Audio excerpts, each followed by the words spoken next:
ನಮಸ್ಕಾರ, ಸಮತಾ ನ್ಯೂಸ್ಗೆ ಸ್ವಾಗತ. ಶಿಡ್ಲಘಟ್ಟ ತಾಲೂಕು ಚೀಮಂಗಲ ಗ್ರಾಮ ಪಂಚಾಯಿತಿ ವ್ಯಾಪ್ತಿಯ ಹರಿಕೆರೆ ಗ್ರಾಮದಲ್ಲಿ 69ನೇ ಕನ್ನಡ ರಾಜ್ಯೋತ್ಸವ ಕಾರ್ಯಕ್ರಮ. ಚಿಕ್ಕಬಳ್ಳಾಪುರ ಜಿಲ್ಲೆ ಶಿಡ್ಲಘಟ್ಟ ತಾಲೂಕು ಹರಿಕೆರೆ ಗ್ರಾಮದ ಯುವಕರು ಮತ್ತು ಗ್ರಾಮಸ್ಥರು ಸೇರಿ 69ನೇ ಕನ್ನಡ ರಾಜ್ಯೋತ್ಸವವನ್ನು ಅದ್ದೂರಿಯಾಗಿ ಆಯೋಜನೆ ಮಾಡಿದ್ದರು.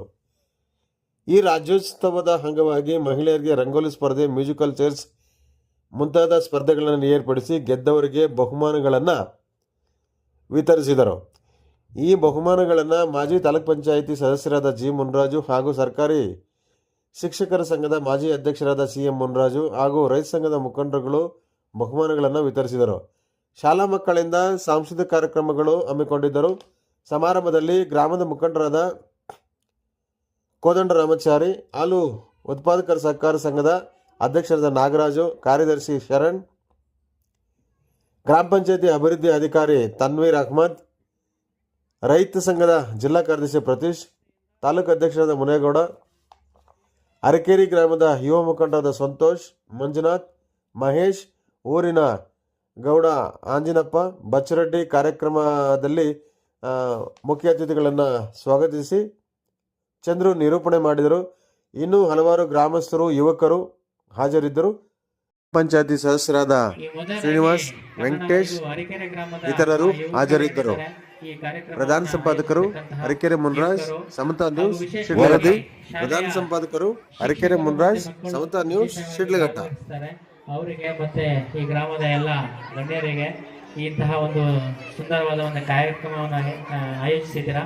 ಸೊ ನಮ್ಮ ಗ್ರಾಮ ಪಂಚಾಯತಿ ಪರವಾಗಿ ಮೊದಲನೇದಾಗಿ ನಾನು ಅಭಿನಂದನೆಗಳಂತ ನನ್ನ ಎರಡು ಮಾತುಗಳನ್ನ ನಾನು ಮುಗಿಸ್ತೇನೆ.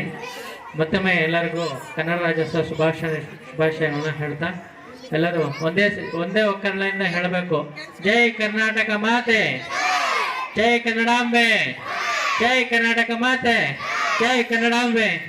Thank you.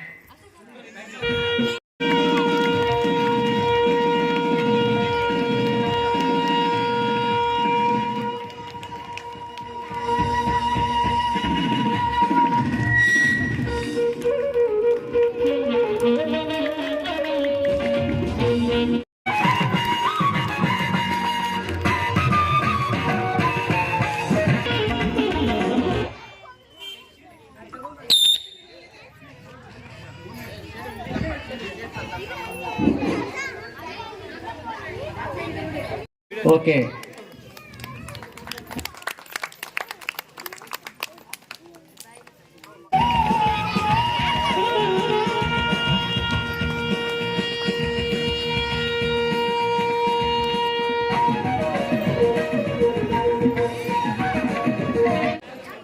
ಹರಕೇರಿ ಗ್ರಾಮದಲ್ಲಿ ಹಮ್ಮಿಕೊಂಡಿರ್ತಕ್ಕಂಥ ರಾಜ್ಯೋತ್ಸವದ ಕಾರ್ಯಕ್ರಮದಲ್ಲಿ ಈ ಒಂದು ಕಾರ್ಯಕ್ರಮ ಎಲ್ಲ ಹಳ್ಳಿಗಳಲ್ಲೂ ನಡೆದ ತುಂಬ ಚೆನ್ನಾಗಿರ್ತದೆ. ನಮ್ಮ ಕನ್ನಡದ ಹಬ್ಬ ಇದು. ನಾವು ಮಾತಾಡ್ತಕ್ಕಂಥ ಭಾಷೆ ಕನ್ನಡ, ನಾವು ವಾಸ ಆಗಿರ್ತಕ್ಕಂಥದ್ದು ಕರ್ನಾಟಕದಲ್ಲಿ.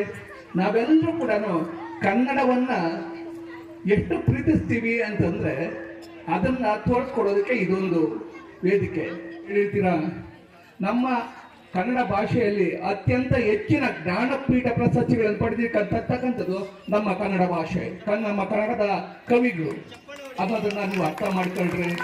ನೀವೆಲ್ಲರೂ ಕೂಡ ಕನ್ನಡವನ್ನು ಪ್ರೀತಿಸಿ, ಕನ್ನಡನೇ ಮಾತಾಡಿ, ಕನ್ನಡ ನಾಡಿಗಾಗಿ ನೀವೇನಾದರೂ ಒಂದು ಅವಾಗ ಹೇಳಿದ್ರು, ಕನ್ನಡಕ್ಕಾಗಿ ಕೈ ಎತ್ತಿದರೆ ಕಲ್ಪವೃಕ್ಷವಾಗುತ್ತದೆ, ಕನ್ನಡಕ್ಕಾಗಿ ಕಿರು ಬೆರಳೆತ್ತಿದರೆ ಅಂದ್ರೆ ಕಿರು ಬೆರಳೆತ್ತಿದ್ರೆ ಅದೇ ಗೋವರ್ಧನಗಿರಿ ಆಗ್ತದೆ ಅಂತ ನಮ್ಮ ಕುವೆಂಪು ಅವರು ಹೇಳಿದ್ದಾರೆ. ನೀವೆಲ್ಲ ಈ ಒಂದು ಸಣ್ಣ ಹಳ್ಳಿಯಲ್ಲಿ ಕನ್ನಡ ರಾಜ್ಯೋತ್ಸವವನ್ನು ಇಷ್ಟೊಂದು ವಿಜೃಂಭಣೆಯಾಗಿ ಆಚರಿಸ್ತಾ ಇದ್ದೀರಾ. ಎಲ್ಲ ಈ ಒಂದು ಯುವಕ ಇದೆಲ್ಲ ಏನೇ ಕೆಲಸ ಆಗ್ಬೇಕಾದ್ರೆ ಯುವಕರು ಇಂಪಾರ್ಟೆಂಟ್, ಮುಂದಕ್ಕೆ ಬಂದಾಗ ಕೆಲಸ ಆಗ್ತೈತೆ. ಇಲ್ಲಿ ಇರ್ತಕ್ಕಂಥ ಹುಡುಗರೆಲ್ಲ ಕೂಡ ಈ ಒಂದು ರಾಜ್ಯೋತ್ಸವಕ್ಕಾಗಿ ದುಡ್ದಿರ್ತಕ್ಕಂಥವ್ರಿಗೆ ನಿಮ್ಗೆಲ್ಲರಿಗೂ ಕೂಡ ಅಭಿನಂದನೆಗಳನ್ನು ಸಲ್ಲಿಸ್ತಾ 4 ಮಾತು ಮುಗಿಸ್ತಾ ಇದ್ವಿ. ಜೈ ಹಿಂದ್, ಜೈ ಕರ್ನಾಟಕ ಮಾಡಬೇಕು. ಯಾಕಂದರೆ ಇವತ್ತು ಇಡೀ ರಾಷ್ಟ್ರದಲ್ಲಿ ನಮ್ಮ ಕನ್ನಡ ಭಾಷೆ ಹೆಮ್ಮೆಯ ಭಾಷೆ. ನಮ್ಮ ನಾಡು, ನುಡಿ, ಸಂಸ್ಕೃತಿ ಅಂದರೆ ನಮ್ಮ ಹೃದಯದಲ್ಲಿ ಬರಬೇಕು. ಏನಿವತ್ತು ನಾವು ನಮ್ಮ ಕುವೆಂಪು ಮಾತಾಡಿದರು. ಎಲ್ಲಾದರೂ ಇರು, ಎಂತಾದರೂ ಇರು, ನೀ ಎಂದೆಂದಿಗೂ ಕನ್ನಡನಾಗಿರು ಅಂತೇಳಿ ಮಾತನ್ನು ಹೇಳಿದ್ದಾರೆ.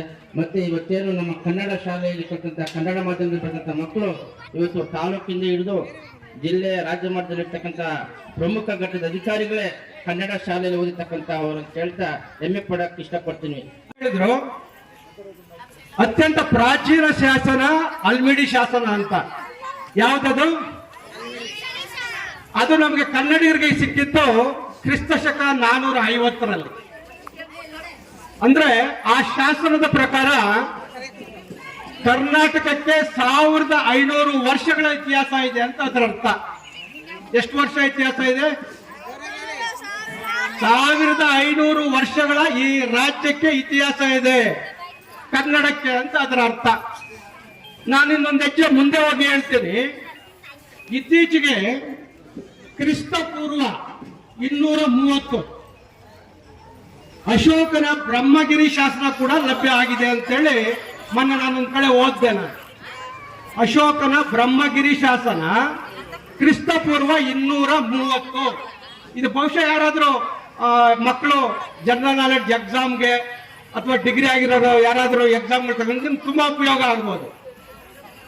ಕ್ರಿಸ್ತಪೂರ್ವ 230ರಲ್ಲಿ ಬ್ರಹ್ಮಗಿರಿಯ ಶಾಸನದಲ್ಲಿ ಕನ್ನಡದ ಉಲ್ಲೇಖ ಇದೆ. ಇದನ್ನು ಚೆನ್ನಾಗಿ ಅರ್ಥ ಮಾಡ್ಕೊಳ್ಬೇಕು.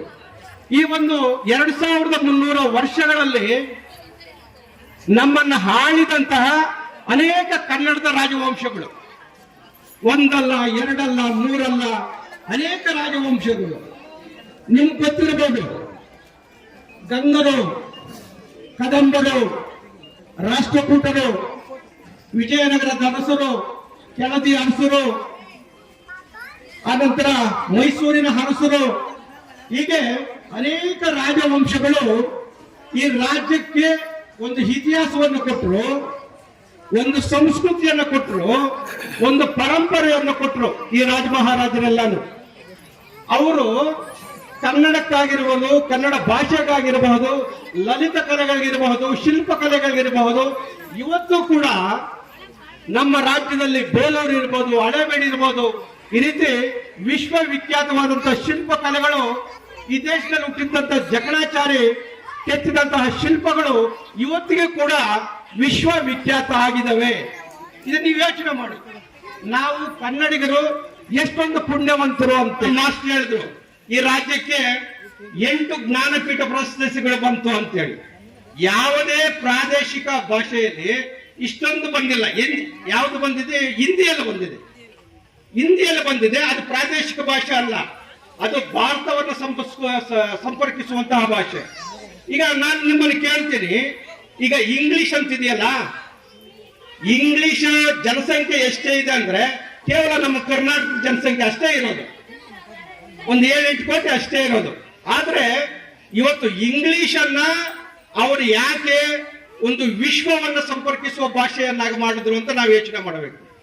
ಯಾಕಂದ್ರೆ ನಿಮ್ಮಲ್ಲಿರ್ತಕ್ಕಂಥ ಒಂದು ಸುಪ್ತ ಚೇತನವನ್ನ ಒಳಗೆಳಿತಾ ಇದ್ದಾರೆ ಅವರು. ನಿಮ್ಮ ಈಗ ಎಲ್ಲ ಹೆಣ್ಣು ಮಕ್ಕಳ ಹತ್ರ ರಂಗೋಲಿ ಹಾಕ್ಸೋದಿರ್ಬಹುದು, ಅಥವಾ ಮಕ್ಕಳ ಹತ್ರ ವಿವಿಧವಾದ ವೇಷಭೂಷಣಗಳನ್ನ ಹಾಕ್ಸ್ಬೋದು. ಅವರು ಜಿಲ್ಲಾ ಮಟ್ಟದಲ್ಲಿ ಪ್ರಶಸ್ತಿಯನ್ನು ತಗೊಂಡಂತವ್ರು. ಸಂತೋಷ ಆಗುತ್ತೆ. ಅವ್ರ ಕೈಯಲ್ಲಿ ಒಂದು ಪಾಠ ಕಲಿಬೇಕಂದ್ರೆ ನಾವೆಲ್ಲ ಪುಣ್ಯ ಮಾಡಿರ್ಬೇಕು, ನಮ್ಮ ಮಕ್ಕಳೆಲ್ಲ. ಹಾಗಾಗಿ ಖಂಡಿತ ಮುಂದಿನ ದಿವಸದಲ್ಲಿ ನಮ್ಮ ಊರಿಗೆ ಒಳ್ಳೇದಾಗುತ್ತೆ, ಮಕ್ಕಳು ಬೆಳೀತಾರೆ, ಕನ್ನಡವನ್ನ ಉಳಿಸ್ತಾರೆ, ಮತ್ತೆ ಕನ್ನಡವನ್ನ ಬೆಳೆಸ್ತಾರೆ ಅಂತೇಳಿ ಅದರಲ್ಲಿ ನಂಬಿಕೆಯನ್ನು ಇಟ್ಕೊಂಡು ಇವತ್ತು ಮಾತಾಡ್ಲಿಕ್ಕೆ ಅವಕಾಶ ಕೊಟ್ಟಂತ ಎಲ್ಲ ನಮ್ಮ ಯುವ ಮುಖಂಡರು ಊರಲ್ಲಿ ಏನಿದ್ದಾರೆ, ನೀವೆಲ್ಲ ಒಗ್ಗಟ್ಟಾಗಿ ಹೋಗಿ ಮುಂದೆ ಏನಾದ್ರೂ ಒಂದು ಸಾಧಿಸಿ ನಮ್ಮ ಊರ ಹೆಸರು ಪ್ರತಿದಿನ ಯಾವ್ದಾದ್ರು ಒಂದು ಮಾಧ್ಯಮದಲ್ಲಿ ಬರಬೇಕು. ಟಿವಿ ಮಾಧ್ಯಮದಲ್ಲಿ ಬರಬೇಕು, ಪೇಪರ್ ಮಾಧ್ಯಮದಲ್ಲಿ ಬರಬೇಕು. ಅರಕೇರಿ ಅಂತಕ್ಕಂಥ ಒಂದು ಗ್ರಾಮ ಇದೆ ಅಂತೇಳಿ ಬರಬೇಕು. ಆಗ್ಲೂ ನಮ್ಗೆಲ್ರೂ ಹೆಮ್ಮೆ ಆಗುತ್ತೆ. ಖಂಡಿತ ಈಗಾಗಲೇ ಬರ್ತಾ ಇದೆ. ಎಲ್ಲ ಕಡೆ ನೀವು ನೋಡಿದ್ದೀರಾ ಇಲ್ವೋ? ಆ ಒಂದು ಯೂಟ್ಯೂಬ್ ಚಾನಲ್ ನ ಮುನ್ರಾಜ್ ಅವ್ರು ಇರ್ಬೋದು, ಅಥವಾ ಇನ್ನೊಬ್ರು ಮುನ್ರಾಜು ಅಂತಿದ್ದಾರೆ ಅವ್ರು ಇರ್ಬೋದು. ಅವರು ಜಿಲ್ಲಾ ಮಟ್ಟದಲ್ಲಿ ಪತ್ರಕರ್ತರಾಗಿದ್ದಾರೆ. ಮತ್ತೆ ಆಗಾಗ ನನ್ನ ಪೇಪರ್ ಅಲ್ಲಿ ಬರ್ತಾ ಇರುತ್ತೆ. ಆಗ್ಲೇ ಗೊತ್ತಾಗುತ್ತೆ ಹೆಂಗೆ ನಮ್ಮೂರು ಎಂಥದ್ದು ಏನು ಅಂತೇಳಿ. ಹಂಗಾಗಿ ಸ್ವಲ್ಪ ಸಮಯವನ್ನು ಜಾಸ್ತಿ ತಗೊಂಡೇನೋ, ಆದ್ರೂ ಪರವಾಗಿಲ್ಲ. ಒಂದು ನಿಮ್ಗೆಲ್ರಿಗೂ ಒಂದು ಹಿತವಚನ ಹೇಳೋದಕ್ಕೆ ಅವಕಾಶವನ್ನು ಕೊಟ್ಟಿದ್ದಕ್ಕೆ 69ನೇ ಕನ್ನಡ ರಾಜ್ಯೋತ್ಸವದ ಶುಭಾಶಯಗಳನ್ನ ಮತ್ತೆ ನಿಮ್ಗೆಲ್ರಿಗೂ ಹೇಳ್ತಾ ನನ್ನ ಮಾತನ್ನು ಮುಗಿಸ್ತೇನೆ. ಜೈ ಹಿಂದ್, ಜೈ ಕರ್ನಾಟಕ ಮಾತೆ. ಎಷ್ಟು ಚೆಂದ ಕಾಣುತ್ತಂದ್ರೆ ಒಂದು ಭಾಷೆಯ ವರ್ಣೆಯನ್ನೇ ಕಲಿಸುತ್ತಾರೆ. ಮತ್ತೆ ಈ ಊರಲ್ಲೇ ಈ ಒಂದು ಕಾರ್ಯಕ್ರಮನ ಆಯೋಜನೆ ಮಾಡಿರತಕ್ಕಂಥ ಯುವಕರು ಮತ್ತೆ ಈ ಒಂದು ಕಾರ್ಯಕ್ರಮನ ವೀಕ್ಷಣೆ ಮಾಡ್ತಾ ಇರುವಂತ ಈ ಊರಿನ ಗ್ರಾಮಸ್ಥರು, ಹೆಚ್ಚು ವಿಶೇಷವಾಗಿ ಮಕ್ಕಳು ಸಾವಧಾನ ಚಿತ್ತವಾಗಿ ಎಲ್ಲ ನೋಡ್ತಾ ಇದ್ದೀರಾ.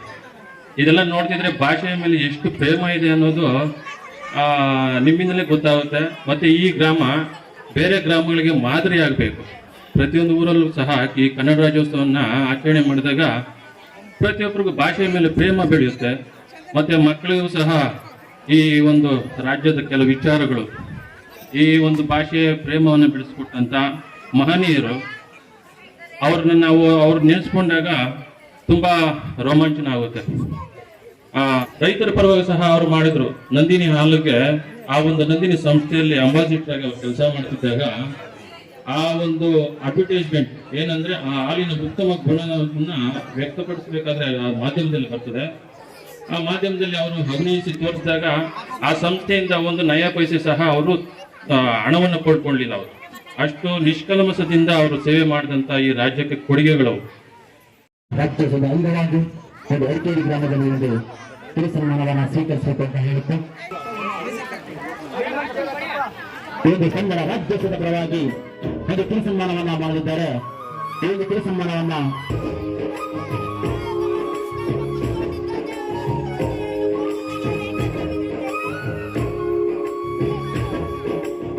ಮನೆಯವರವರಿಗೆ ಒಂದು ಬಹುಮಾನವನ್ನ ಸಂತೋಷ ಹಾಗೂ ಮುಂದಾಜಿನವರು ಈ ಕನ್ನಡ ಶುಭಾಶಯಗಳನ್ನು ಹೇಳುತ್ತಾ ಅವ್ರಿಗೂ ಸಹ ಮತ್ತೆ ಅಂಗಡಿ ನಾಗರಾಜನ್ ಅವ್ರಿಗೂ ಸಹ ಈ ಒಂದು ಕಾರ್ಯಕ್ರಮದಲ್ಲಿ ಒಂದು ಸನ್ಮಾನವನ್ನ ಮಾಡ್ತಿದ್ದೇವೆ. ಭಾಗ್ಯಮ್ಮ ಅವ್ರಿಗೂ ಸಹ ಈ ಒಂದು ಕಾರ್ಯಕ್ರಮದಲ್ಲಿ ಒಂದು ಸನ್ಮಾನವನ್ನ ಮಾಡ್ತೀವಿ. ಶಾಲಾ ಅರಕೇರಿ ಮಕ್ಕಳನ್ನ ಅರಕೇರಿಗೆ ಸರ್ಕಾರಿ ಶಾಲೆಗೆ ಮಕ್ಕಳನ್ನು ಸೇರಿಸಿ ನಮ್ಮ ಶಾಲೆ ನಮ್ಮ ಹೆಮ್ಮೆಯಿನವಾಗಿ ಸರ್ಕಾರದಲ್ಲಿ ಫಲಿತಾಂಶವನ್ನು ಪಡೆಯಿರಿ. ಪೋಷಕರು ಆಂಗ್ಲ ಭಾಷೆಗೆ ಮಾರು ಹೋಗದೆ ಕನ್ನಡ ನಮಗೆ ಕನ್ನಡ ಅಂಗಡಿ ನಾಗರಾಜನ್ ಅವರಿಗೂ ಸಹ ಈ ಒಂದು ಕಾರ್ಯಕ್ರಮದ ಅಂಗವಾಗಿ